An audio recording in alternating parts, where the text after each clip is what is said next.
Hello বন্ধুরা, আজকে আবারও একটা রেসিপি নিয়ে চলে এসেছি। আজকে তৈরি করব পাটিসাপটা পিঠে। তবে এই পাটিসাপটা পিঠেটা একটু অন্যরকম করে করব। আজকে তৈরি করব গাজরের ক্ষীর পাটিসাপটা পিঠে। তো এখানে আমি প্রথমে 1 কিলো দুধ নিয়ে নিয়েছি। দুধটা ভালো করে জাল দিয়ে মেওয়া তৈরি করে নেব। তো জাল দিয়ে অনেকটাই কমিয়ে নিয়েছি। তো এখানে একটা ছোটো বাটির 1 বাটি নিয়ে নিলাম ড্রাই নারকেল গুঁড়ো, আর দিয়ে দিলাম চিনি। এবার এটাকে আমি ভালো করে জাল দিয়ে একদম একটা পুরের মতো তৈরি করে নেব। তো এটা তৈরি করা হয়ে গেছে, এবার এটাকে নামিয়ে রেখে দিলাম। তো এখানে আরও একটা বাটি নিয়ে নিয়েছি। এবার বাটিতে নিয়ে নিলাম 2 কাপ ময়দা, আর দিয়ে দেব 1/2 কাপ সুজি, আর স্বাদ মতো লবণ, আর এই 3 থেকে 4 চামচ মতো চিনি। এবার এটাকে শুকনো প্রথমে একটু সমস্ত কিছু মিশিয়ে নেব। তারপর অল্প অল্প জল দিয়ে একটা ব্যাটার তৈরি করে নেব। আর এই পিঠেটা খেতে কিন্তু খুব সুন্দর লাগে। আর এই ঠান্ডার সময় মানে শীত পড়ে গেলেই আমরা অনেক রকমের পিঠে খেয়ে থাকি, যেমন দুধ পুলি, পাটিসাপটা পিঠে, ভাজা পিঠে, প্রচুর রকমের পিঠে আমরা খেয়ে থাকি। তো পাটিসাপটা পিঠে কিন্তু সকলেরই খুব প্রিয়, সবাই খেতে খুব ভালোবাসে। তো আজকে আমি গাজর দিয়ে পাটিসাপটা পিঠেটা তৈরি করব। এটা খেতেও কিন্তু খুব সুন্দর লাগে। তো দেখো ব্যাটারটা সুন্দর করে গুলে নিয়েছি। তো এই ব্যাটারটা এখনও জল দিয়ে একটু পাতলা করতে হবে। তো এটা আমি প্রথমে ভালো করে একটু ফেটিয়ে নেব। তারপর এখান থেকে কিছুটা ব্যাটার একটা বাটিতে আলাদা সরিয়ে রেখে দেব। তারপর জল দিয়ে এটাকে পাতলা করে নেব।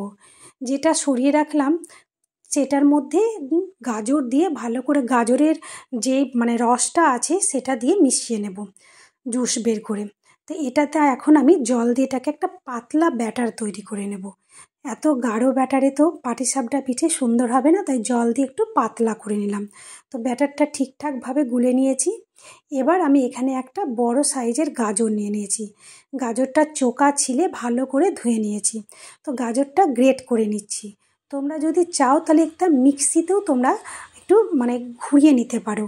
দিয়ে যে গাজরের যে রসটা বেরো হবে সেই রসটা দিয়ে ওই ব্যাটারের মধ্যে দিয়ে দিতে হবে। তা আমি এখানে মিক্সিতে দিইনি, পুরোটা গ্রেট করে নিয়েছি। এবার এর মধ্যে দিয়ে দিলাম জল, দিয়ে ভালো করে গাজরটাকে হাত দিয়ে একটু চটকে নিলাম। এবার একটা ছাকনাই দিয়ে ভালো করে ছেঁকে নিলাম। দেখো শুধু গাজরের রসটা নিয়েছি, আর একটা সুন্দর কালার এসেছে, হালকা একদম কমলা কালার। এবার এটাকে পুরো ব্যাটারের সাথে মিশিয়ে নেব, দিয়ে এটাও একটা পাতলা ব্যাটার তৈরি করে নেব। তো কালারটা এখানে খুব একটা গাঢ় আসেনি, আরেকটু হয়তো লাগতো, কিন্তু বেশি দিলে পরে ব্যাটারটা একদম পাতলা হয়ে যাবে। তো এটা খেতেও কিন্তু খুব সুন্দর লাগবে, আর দেখতেও কিন্তু খুব ভালো লাগবে। বাচ্চারা তো ভীষণ পছন্দ করে কালারিং জিনিস। তো আজকে আমি কিন্তু বিনা তেলে তৈরি করে দেখাবো, এখানে কোনো তেল ব্যবহার করছি না। আর এর জন্য কিন্তু ননস্টিকেই করতে হবে। তো প্রথমে যেটা গাজরের জুস দিয়ে ব্যাটারটা তৈরি করে রেখেছি, ওটা প্রথমে আগে দিয়ে দিলাম চামচ দিয়ে। তারপর নর্মাল ব্যাটারটা ওর ওপর ঢেলে দিলাম, দিয়ে একটা বাটি দিয়ে ভালো করে তলা দিয়ে একটু পাতলা করে দিচ্ছি, চারি সাইডে টেনে দিলাম। তো এবার এটাকে একটু ঢাকা দিয়ে দেব, যাতে পুরোপুরিভাবে ব্যাটারটা ঠিকঠাকভাবে তৈরি হয়ে যায়।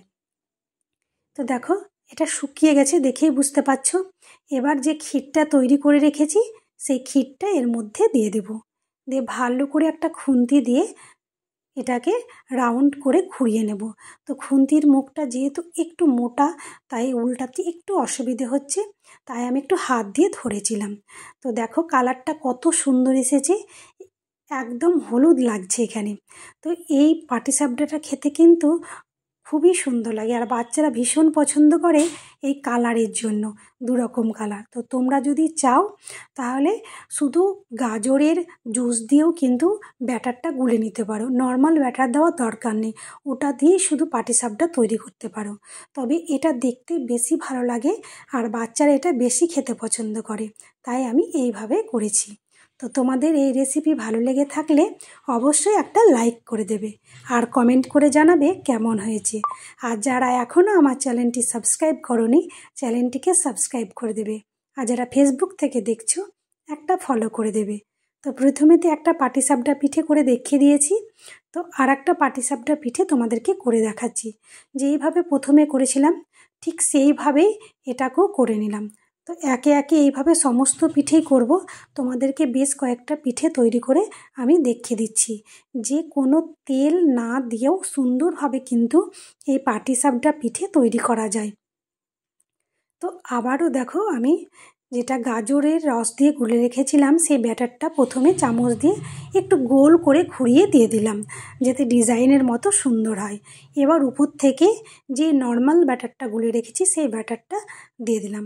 এবার এটা একটু পিঠেটা একটু টেরা হয়ে যাবে, কারণ আমি ভাবলাম যে একটু গড়িয়ে দিলে বোধহয় ভালো হবে, কিন্তু না, বাটির তলা দিয়ে দেখলাম যে সুন্দরভাবে ব্যাটারটা ছড়ানো যাচ্ছে। তো তোমরা ওইভাবেই করো, এইভাবে কিন্তু ঠিকঠাক হচ্ছে না। তো ওইভাবে ব্যাটারটা বাটির তলাটা দিয়ে একটু করে হালকা হাতে একদম মানে পুরো সাইডে ছড়িয়ে দেবে, তাহলে সুন্দরভাবে একটা রাউন্ড শেপ চলে আসবে। তো এবারও দেখো এটাকে আমি ক্ষীরটা দিয়ে ভালো করে উল্টে দিলাম। তো সমস্ত পিঠেগুলোই কিন্তু খুব সুন্দর হয়েছে, আর দেখতেই পাচ্ছ কোথাও লেগে যায়নি, একদম সুন্দর তাওয়া থেকে ছেড়ে গেছে, আর পিঠেগুলো খুব পাতলা একদম ফাইন হয়েছে। এটা খেতেও কিন্তু খুব সুন্দর লাগে। তোমরা কিন্তু অবশ্যই বাড়িতে বানিয়ে খাবে, আর এটা বাচ্চারাও ভীষণ পছন্দ করে কালারের জন্য। তো এইভাবেও করতে পারো, আবার শুধুও গাজরেরও করতে পারো, দুরকমভাবেই কিন্তু করা যাবে। তো আজকের ভিডিও কেমন লাগলো অবশ্যই কমেন্ট করে জানাবে। বাই।